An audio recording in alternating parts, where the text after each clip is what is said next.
Halo, selamat datang di Extertainment. Surat Perintah 11 Maret, atau yang biasa disebut sebagai Super Semar, merupakan salah satu titik penting dalam perjalanan sejarah bangsa Indonesia. Melalui surat yang kerap disebut sebagai surat sakti itu, kondisi politik di Indonesia mengalami perubahan yang sangat drastis. Berikut ini merupakan kisah lengkapnya.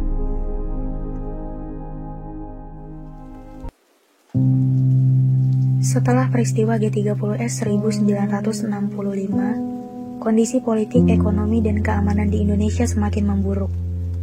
Hal ini kemudian membuat masyarakat mulai resah. Berbagai aksi demonstrasi untuk memprotes pemerintah Soekarno pun mulai dilakukan. Pada tanggal 10-13 Januari 1966 terjadi gelombang demonstrasi di Jakarta.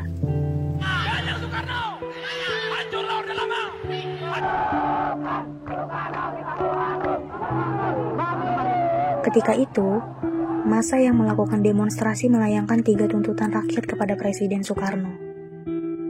3 tuntutan tersebut yakni bubarkan Partai Komunis Indonesia atau PKI, rombak Kabinet Dwi Korah, dan turunkan harga. Tuntutan pembubaran PKI dilatar belakangi oleh adanya dugaan keterlibatan PKI dalam peristiwa G30S. Ditambah lagi, Soekarno dianggap lamban dalam menentukan sikap untuk menyelesaikan permasalahan tersebut. Sementara itu, masyarakat menuntut perombakan Kabinet Dwi Korah karena pemerintah dinilai tidak mampu mengendalikan kestabilan politik, sosial, dan ekonomi yang merosot. Soekarno saat itu dianggap lebih mementingkan konfrontasi dengan Malaysia. Alasan lain yakni, dalam Kabinet Dwi Korah masih terdapat orang-orang yang berhaluan komunis. Hal ini membuat masyarakat yang anti-komunis merasa geram dan ingin orang-orang PKI segera dibersihkan dari pemerintahan. Saat itu kondisi ekonomi Indonesia juga dalam situasi yang buruk. Inflasi mulai tidak terkendali. Daya beli masyarakat menurun drastis. Hal ini yang kemudian melatar belakangi tuntutan dari masyarakat untuk menurunkan harga. Untuk merespon hal ini, Presiden Soekarno mengambil beberapa langkah. Salah satunya dengan melakukan reshuffle kabinet. Namun, masyarakat masih belum puas dengan langkah yang diambil Soekarno. Pasalnya, orang-orang baru yang dipilih masuk kabinet masih memiliki hubungan dengan PKI. Kekecewaan masyarakat kepada Presiden Soekarno kemudian semakin tidak terbendung. Puncaknya terjadi aksi demonstrasi besar-besaran di Istana Merdeka pada tanggal 11 Maret 1966. Di saat yang bersamaan, Soekarno tengah melantik Kabinet Dwi Korah yang disempurnakan. Namun, di tengah jalannya pelantikan, Soekarno menerima informasi bahwa ada pasukan liar yang menyusup di antara para demonstran di luar istana. Soekarno kemudian memutuskan untuk mengungsi ke Istana Bogor menggunakan helikopter. Soeharto yang ketika itu menjabat sebagai Panglima TNI menerima laporan mengenai situasi tersebut. Ia kemudian mengutus 3 anak buahnya untuk menemui Soekarno. Mereka ialah Brigjen M. Yusuf, Brigjen Amir Mahmud, dan Brigjen Basuki Rahmat. Ketiga orang tersebut kemudian berbincang dengan Soekarno di Istana Bogor. Mereka menyebutkan Soeharto mampu mengatasi situasi yang ada asalkan diberi surat perintah dan wewenang untuk melakukan tindakan yang diperlukan. Ketika itu, Soekarno menganggap permintaan Soeharto adalah hal yang biasa. Ia kemudian mengabulkan permintaan Soeharto dan mengeluarkan surat perintah 11 Maret. Berbekal surat perintah tersebut, Soeharto mulai bergerak mengambil tindakan yang menurutnya perlu dilakukan. Langkah pertama yang dilakukan oleh Soeharto yakni membubarkan PKI. Menurut Soeharto, situasi keamanan hanya dapat tercipta bila PKI dibubarkan. Langkah yang diambil Soeharto ini mendapat sambutan baik dari kalangan militer. Bahkan, Kolonel Sarwo Edi yang saat itu menjabat sebagai Komandan RPKAD memimpin konvoi keliling kota untuk show of force. Dalam konvoi tersebut, salinan Super Semar dan surat pembubaran PKI disebarluaskan. Peristiwa ini kemudian sampai di telinga Soekarno. Ia marah besar dan memanggil semua panglima angkatan bersenjata ke istana. termasuk Soeharto. Soekarno menegaskan, Super Semar tidak pernah dimaksudkan sebagai perintah pembubaran PKI. Namun, Soeharto tetap bersikap tenang. Ia tidak mengindahkan apa yang dikatakan oleh Soekarno. Sebaliknya, ia terus melakukan upaya untuk membersihkan unsur-unsur PKI dalam pemerintahan Indonesia. Salah satunya dengan mengeluarkan perintah penahanan 15 orang menteri yang dianggap terkait PKI dan terlibat G30S.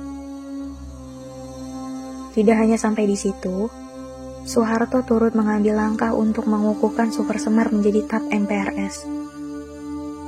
Hal ini kemudian terwujud dalam sidang umum MPRS yang dilaksanakan pada 20 Juni sampai dengan 6 Juli 1966. Kala itu, MPRS menetapkan TAP MPRS nomor 9 tahun 1966 tentang Super Semar. Di saat yang bersamaan, MPRS menolak pidato pertanggungjawaban Soekarno yang berjudul Nawak Sara. Assalamualaikum warahmatullahi wabarakatuh. MPRS lalu mengirim nota kepada Soekarno pada 22 Oktober 1966. MPRS meminta Soekarno untuk melengkapi pertanggungjawabannya. Pada 17 Agustus 1966, Soekarno menyampaikan pidato berjudul "Jangan sekali-kali meninggalkan sejarah". Dalam pidato itu ia menegaskan, Super Semar bukan perintah pengalihan kekuasaan.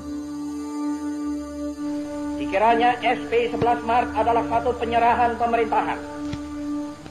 Dikiranya SP 11 Maret itu satu transfer of sovereignty, of authority. Padahal tidak. Pada 10 Januari 1967, Soekarno mengirim nota penjelasan yang diminta MPRS. Dalam nota itu, Soekarno menjelaskan alasan mengapa G30S dapat terjadi. Setidaknya ada 3 poin penting dalam penjelasan tersebut, yakni pemimpin PKI mulai keblinger, kelihayan subversi neokolonialisme dan neoimperialisme, dan adanya oknum yang tidak benar. Penjelasan ini lagi-lagi ditolak oleh MPRS. Bahkan, Ketua MPRS Jenderal A.H. Nasution menyebutkan, penjelasan tersebut menunjukkan keengganan Soekarno untuk memberikan pertanggungjawaban kepada MPRS. Tekanan pada Soekarno tidak hanya sampai di situ saja. Pada 22 Januari 1967, MPRS menyatakan Soekarno tidak dapat memenuhi ketentuan konstitusional. Ditambah lagi, kalangan militer telah sampai pada batas kesabaran terkait penyelesaian kasus G30S. Hal ini membuat posisi Soekarno kian terjepit. Sampai akhirnya Soekarno mencoba melakukan negosiasi dengan Soeharto. Ia menyatakan siap menyerahkan wewenang eksekutifnya asal ia masih menjadi kepala negara. Tentu saja usul ini ditolak oleh Soeharto. Beberapa hari kemudian 4 panglima angkatan membujuk Soekarno agar bersedia turun dari jabatannya. Nasution pun mulai memberikan tekanan kepada Soekarno. Ia menyebutkan, Soekarno seharusnya dilengsarkan dan diseret ke pengadilan. Karena berbagai tekanan yang ada, Soekarno akhirnya menyerah juga. Pada 22 Februari 1967, Soekarno menyerahkan kekuasaan eksekutif kepada Soeharto. Kemudian dalam sidang istimewa MPRS pada 7 Maret 1967, Soekarno resmi dilengsarkan dari jabatannya sebagai presiden. Di saat yang bersamaan, MPRS memutuskan untuk menunjuk Soeharto sebagai pejabat presiden, sampai terpilihnya presiden oleh MPR hasil pemilihan umum. Kemudian pada 27 Maret 1968, Soeharto resmi dilantik sebagai presiden. Super Semar hingga kini masih menyisakan misteri hingga kontroversi. Surat sakti itu seperti ada dan tiada. Pasalnya hingga kini, naskah asli Super Semar masih belum dapat ditemukan. Saat ini, Arsip Nasional Republik Indonesia, ANRI, menyimpan 3 naskah Super Semar. Ketiga naskah itu didapat dari 3 instansi yang berbeda. Naskah pertama diperoleh dari Pusat Penerangan TNI tahun 1995. Naskah kedua diperoleh dari Sekretariat Negara. Naskah tersebut berasal dari Repro Buku 30 Tahun Indonesia Merdeka Jilid 3. Sementara itu, naskah ketiga diperoleh dari Akademi Kebangsaan pada 2012. Namun, setelah dilakukan uji forensik, dari ketiga naskah tersebut tidak ada satupun yang otentik. Andre telah melakukan berbagai cara untuk menentukan naskah Super Semar yang asli.